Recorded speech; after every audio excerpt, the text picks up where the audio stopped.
The Metaverse presenting the next big challenge to protecting children online. Fox Business investigated firsthand what this new Gen Z playground is like, and what we found is troubling. Kelly O'Grady is live from Los Angeles with much more on this story. Good morning, Kelly.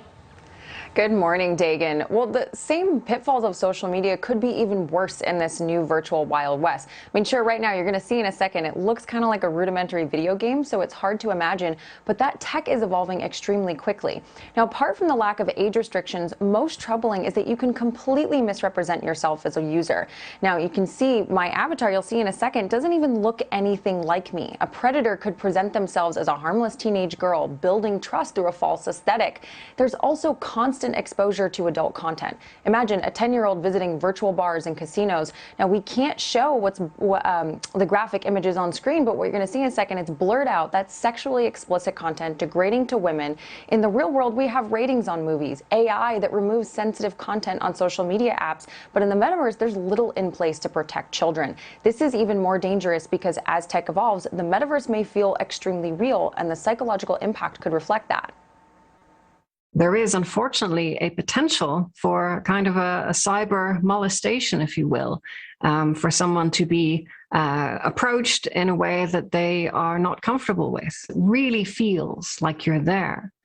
And so the potential for that to be a traumatic experience is therefore much higher. Now, with no boundaries in place, reports of virtual sexual assault and even Nazi propaganda parties are surfacing. We weren't able to get this on camera, but I had experiences of harassment where sexually explicit things were even said to me. So this soon could be the place that kids and predators spend all their time, and lawmakers will need to address those dangers before the tech evolves too far. But Dagan, I felt so old trying to navigate my little avatar around. And you're not. Imagine me. You know, I actually owned and used a Sony Walkman, not a CD player, but an actual cassette player. So hey, I had that too. Kelly, thank you so much for that terrific reporting there. We'll see you again very soon. Meantime, Fox Nation and Maria Bartiromo dives into the dangers of social media with its new series, Killer Apps. The series is hosted by our very own Maria and is out today. Here's a clip of Maria talking to parents who are trying to fight back. You believe she was led to these sites, that she did not search for these sites on her own? It's possible she started to make searches about depression, anxiety, and some of the things that actually we all feel. And I think those sort of searches would have very quickly triggered the algorithms to feed her more and more of that black nihilistic content. There's one post that sticks in my mind that just said, "Who would love a suicidal girl?" And that implies that they know she's suicidal. It confirms that in her mind. It says, you're never going to be loved. And it also suggests that there's no hope. Do you think social media killed Molly? I think social media helped kill my daughter. And nothing I've found in the last 4 years has made me change my mind. Monica, is just heartbreaking. I can't wait to watch all of Maria's show on Fox Nation. But again, particularly with young women, how social media distorts their image of self, their perception of their physical appearance, and even promotes and feeds into an existing depression.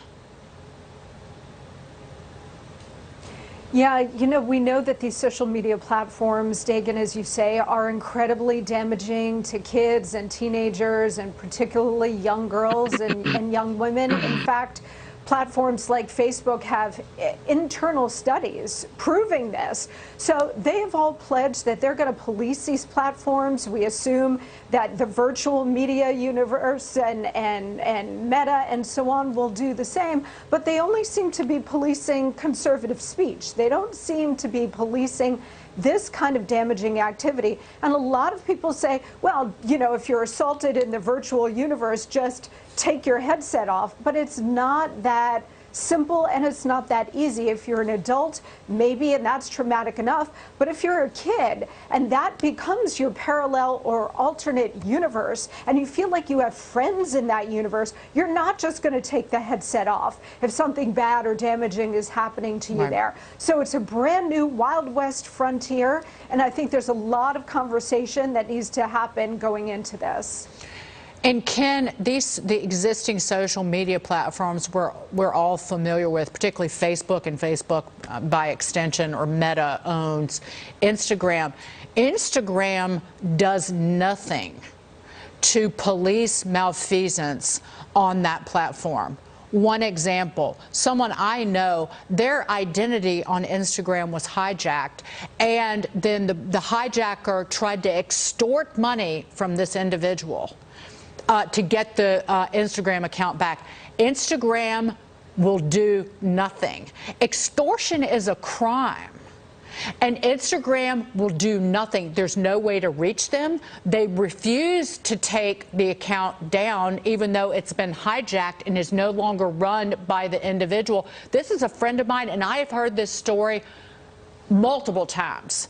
These are crimes that are being committed on this platform, and Instagram doesn't care, and they don't do anything about it. And I would think the FBI and the Department of Justice might be interested in that. Look, this comes right out of Zuckerberg. I mean, this is who he is. He shuts down. He's like the thought police, right? And you see everything he does goes away from, maybe we're old school, having a conversation with somebody, picking up the phone, talking to somebody, meeting somebody. I mean, we grew up in the woods playing soccer or football. I guess we can't do that these days. But not to police this. I mean, the only thing they really want to police is if you have a different article about vaccinations. Let's shut down, you're in Facebook jail for 30 days, shut down, purge your account. But when it comes to protection of our kids, okay, it's very serious what's going on here. And I've heard that over and over again, to your point, Dagan, about Instagram not having, it's like the Wild Wild West. If you could prove that someone has hacked you, there should be some type of service. And by the way, there should be some type of laws that say you got to put so much money into servicing these accounts. And so these type of things are more preventable, especially the story that he just shared about how social media really killed his daughter, sadly. Thank you both for that. We'll be right back.